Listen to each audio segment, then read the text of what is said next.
Breaking news here on college football now. Jimbo Fisher is out as the Texas A&M Aggies head coach.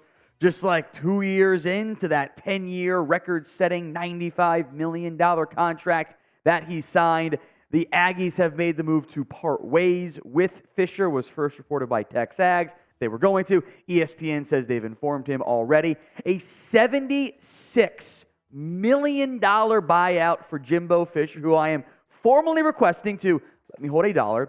The Aggies made the move to fire Fisher after a 51-10 win over Mississippi State. You blow out an SEC opponent by 40, and you still get fired, which does indicate that there was nothing Jimbo was going to do at this point in the season to save his career with the Aggies. You win by 40, and you still get fired the next day. The timing is interesting because it's a lot of money to pay, and the fact they make the move now, as opposed to maybe hoping that he loses against LSU or whatever, makes me think that it didn't really matter. He was going to get fired no matter what. And the Aggies already have their sights set on a potential replacement. We'll get to those candidates here in a little bit, but I do want to make note that the $76 million buyout is double, per ESPN, any other known buyout in college football history. It's an unbelievable amount of money for Jimbo Fisher to not coach at A&M. So what is your one-word reaction to the Aggies firing Jimbo Fisher? Sound off in the comment section right now. One word only. I go with money myself, but I want to hear from you guys in the comments. We'll have a top 10. I do want to mention 5 what I'm going to call blank check candidates. Bigger names or maybe more controversial names that you would have to throw the empty checkbook to, just like you did with Jimbo Fisher, and maybe not the route you want to go. I'll put Dabo on here just for somewhat the memes. I think it'd be kind of a decent fit, actually, down at A&M. I will say I'd be pretty shocked if he left Clemson, and also you would not be buying at the high point because it's not been the same season for Clemson that we've seen in recent years. Now, the big blank check candidate on here is Dan Lanning, the head coach over at Oregon.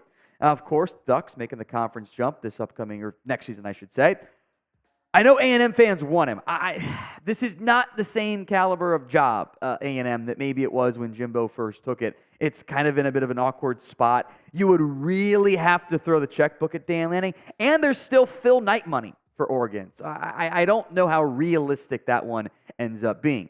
It would not be a college football coaching hop without Urban Meyer at least getting mentioned.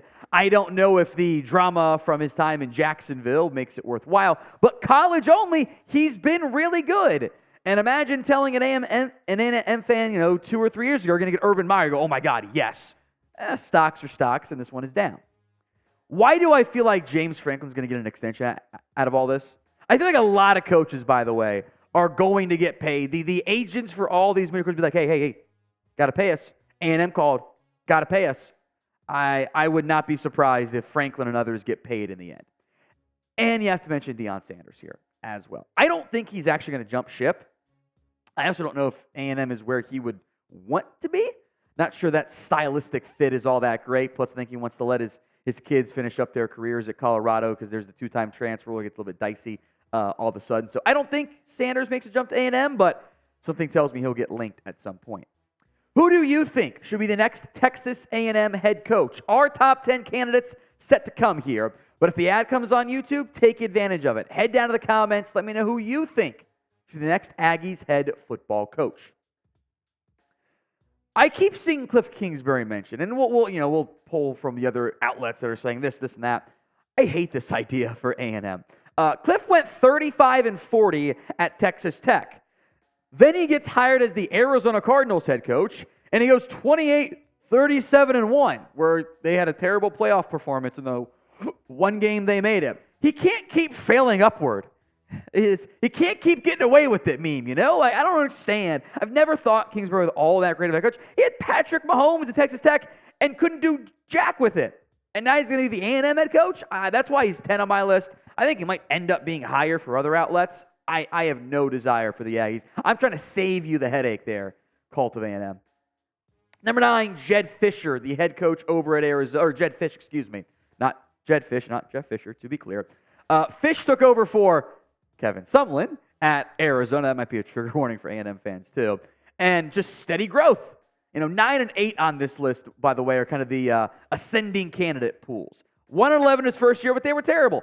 5-7, and now 7-3. Pretty good run that Jed Fish is on at Arizona. Number 8, Eli Drinkwitz. You could have looked around at the college football head coaching hot seats before the year began. You might have found Drinkwitz on that list because he was 12-1 in 1 year at App State. Did a great job. But then 5-5, 6-7, 6-7. It's not great. You're entering year 4. Can you make that jump? They made the D jump. Took care of business against Tennessee. They're 8-2. They're probably going to have their first 10-win season in almost 10 years, going back to the Gary Pinkel era. It's a very successful season for Drinkwitz. It would feel at least a little bit like a bit of an underwhelming hire, though, for the expectations that the Aggies have. Today's show is made possible by Prize Picks. It is the easiest and most exciting way to play daily fantasy sports. It's you against the numbers. It's one of the biggest reasons why I love Prize Picks. You don't have to battle thousands of other players. It's you, and you pick 2 to 6 player stat projections, more than, less than. That's it. You can mix and match sports. They also offer a reboot policy. It's the only DFS platform with an injury insurance policy. If someone goes down for you in the first half of a game, that player is rebooted if they do not return, and your picks stay in play. And I love the flex play because I'm hot on the flex play. I've hit 4 weeks in a row trying to just get at least 2 out of 3 right. So my picks this week for the Sunday slate of games, we're almost out of time for that, by the way, folks. Geno Smith and Tyler Lockett, more than respectively. Love the stack there. Christian Kirk taking the more than receiving yards against a beatable Niners slot secondary grouping. Go to prizepicks.com/CLNS and use code CLNS for a first deposit match up to $100. Link will be in the comments and the description of today's show. But again, folks, that's prizepicks.com/CLNS and use code CLNS. Number 7 on my list is Chris Kleiman, the Kansas State head coach. Kleiman did a great job for the Bison up at North Dakota State and has been a consistent winner since taking over at KSU. He's 8-5 in 2019, 4-6 in 2020, 8-5 in 2021, 10-4 in 2022, and then is 7-3 this year. I don't know if it's a sexy big name hire, but I think Kleiman's just a damn good football coach. Number 6, and this is maybe one of the top kind of fallback options that isn't a big name, but it's had great success where he's been, is Jeff Traylor over at UTSA. He has done a very good job overall in his time for the Roadrunners. 7-5 in his first year, 12-2, 11-3, and then 6-3 this year, knowing they're probably going to end the year on a bit of a heater and a hot streak. I've been impressed by what Traylor has done for the Roadrunners. It's not the sexiest name, but it's in-state, and we know how much location matters for college football coaches. And in terms of the fallback options, you could do a lot worse if you're A&M. Now, if you guys love college football, hit that sub button right now. YouTube.com/chatsportstv. There will be more coaches who are going to get fired in the very near future. So do not miss out. We will have more hot boards for you. Hit that sub button right now. Number 5, Lance Leipold over at Kansas.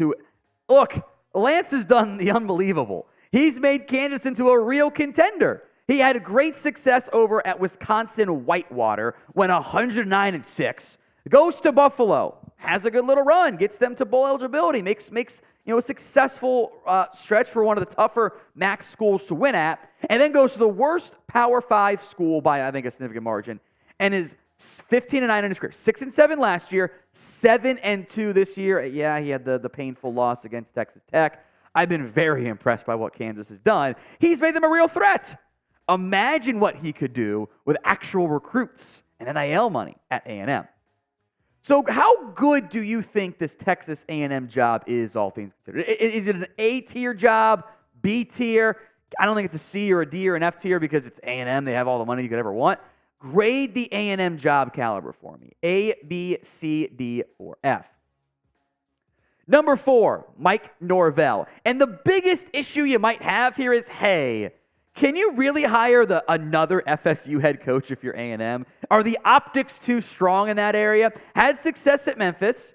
38-15 in 4 years there. Now has had 4 years at FSU. Rough start, 3-6, 5-7. The calls were there to fire him, but FSU stuck by him. He took over the Jimbo Fisher mesh that led to Willie Taggart's dumpster fire and has rebuilt them into a legitimate college football playoff finalist, or contender, I should say, and even maybe likely to make it their 4th right now in the CFP rankings. They're 10-0, held on against Miami last night. Great football game. If you guys did not catch it, it was fantastic. But can you hire another A&M coach or another FSU coach? If Jimbo was like at LSU previously, he might be higher on the list, but the optics are the optics there. Number 3, Kalen DeBoer over at Washington. Now, he's had a quick rise in his college football career, but immense success. The COVID-shortened 2023 or 2020 campaign doesn't really count. 9-3 at Fresno in 2021. Goes to Washington, goes 11-2, then 10-0. They are an obvious college football playoff contender. The Pac-12 is tough this year with the overall play. He's made Michael Penix without Kalen DeBoer has been terrible. With him, has looked awesome. Now, injury is a big factor there. But for all the Jimbo Fisher's a quarterback whisperer, Kalen might be a bigger one these days. Number 2, another familiar face for the Aggies here, Mike Elko, the head coach over at Duke. Now, Elko was the A&M DC, takes a job at Duke, right? Has gone 15-8 in 2 years at Duke, which by Duke standards is really freaking good. You can look at all the stuff that Duke has done over the years with Elko, and look, the injuries kind of sapped him a little bit this year with Riley Leonard being banged up, but he has a chance at least at consecutive 9-win seasons, which hasn't happened in a decade at Duke. And that was the best of the David Cutcliffe eras. And then, you take that away and you're scrolling back and scrolling back and scrolling back. And that's a team that did it, maybe with Wallace Wade kind of had a couple 9-win seasons scattered in there. That's what they named the stadium after. So, yeah, it's been a long time since you've seen this level of sustained success, even just in 2 years for the Blue Devils. He also, by the way, was the Texas A&M DC from 2018 to 2021. This feels like the safe fallback option, where if some of your bigger names, whether you pass on Norvell or DeBoer says no or Lanning says no, you could always fall back on Elko and have a pretty safe, secure hire. Now, do you guys think firing Jimbo Fisher was the right move? I think the answer is going to be yes, but sound off for me in the comments. Y for yes, N for no. Number 1, it's the Lane train. Lane Kiffin at A&M is either a match made in heaven or a match made in hell, and I actually don't know which one it is. Could be perfect or could be a disaster, which is also what Lane Kiffin does in college, right?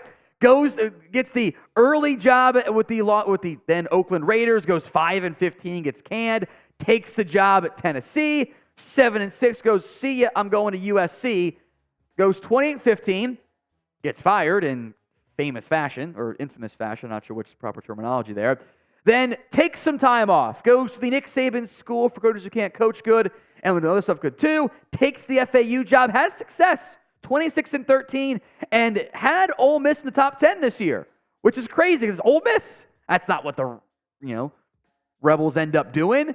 Would be a controversial, maybe still dangerous hire from the Aggies, but Kiffin's had some interest before. He'll have some interest again this season. And of course, the buyout is no issue. Oh, I forgot to mention, Dan Lanning's buyout at Oregon, by the way, real quick, because I forgot to mention it, $20 million. That'd be almost, you're talking about $100 million this year to hire a head coach if you're A&M, if you're doing that. That might be a little bit too much in the end.